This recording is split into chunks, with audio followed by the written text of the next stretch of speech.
it's Mike at the Success Hub, and I just want to do a daily pit stop with you about finance and the importance of getting your money in on time. I've just sort of been working with a client today, and well-established business, good governance and good controls in place, apart from some obvious finance sort of improvements. And even if you think that you've got your business dialed in, there's not much more you can do. Let me tell you, marginal gains, you can always improve on it. Here's an example. A particular company got three types of sort of funding in the business. They've got the cash, which is reserve.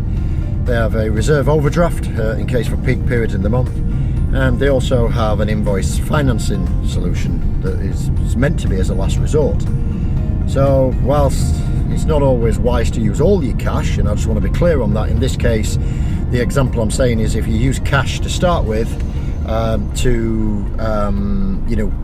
trade, and that's the most cost-effective way of doing that, bounce into your overdraft as you need pinch periods, and then maybe factor or invoice finance a few as a third last resort. So 1, 2, 3.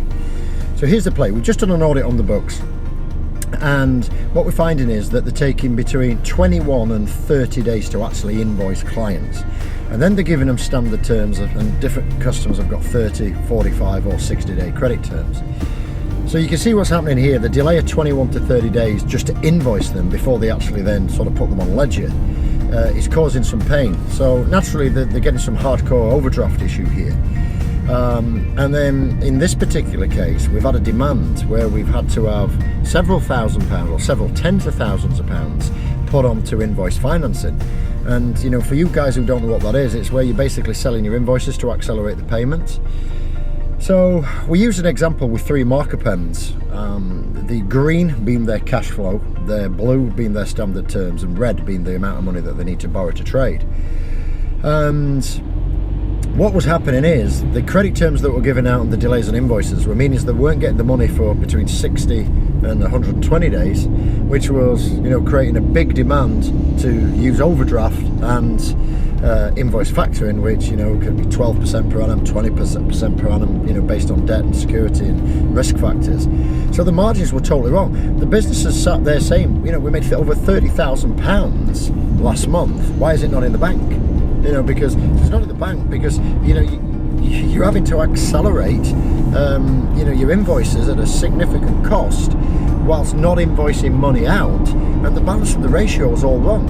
So if you're sticking with me and following me here, what I want you to do as a quick exercise is go and have a look at all the invoices and how quick that you're invoicing out. How can you improve the credit terms to your clients? And furthermore, how can you reduce the amount of money that you're having to borrow, whether that be overdraft, invoice financing or invoice factoring, or increase the bank balance if you're a cash positive business. Instead of going down to a lower balance, increase a higher balance and have more security. At the end of the day, it's your money, it's the terms that you've given. I just find it amazing and strange that companies are reluctant to invoice people or chase them for money when it's due, but yet they're quite happy to hit the buttons on invoice financing systems and draw down money, or just blatantly trading what I call hardcore overdraft areas at significant costs. So these marginal gains on your finance, I hope you find that valuable.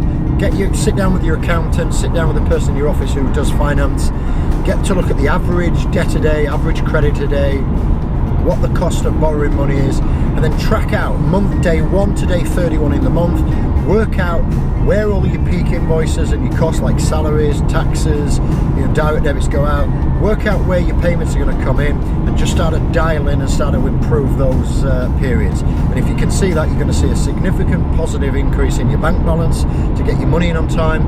You're going to be able to manage your creditors and your debtors a lot better, and ultimately your banking and financing charges are going to reduce. So take a look at that. If you want to shoot me any messages on how to do that, if you want to send that on Twitter, just put your hashtag into #TheOpenMike. That's the THE open OPEN, and then Mike MIKE. Put your hashtag in there. Myself and my team will jump on that, guaranteed to answer every question for you.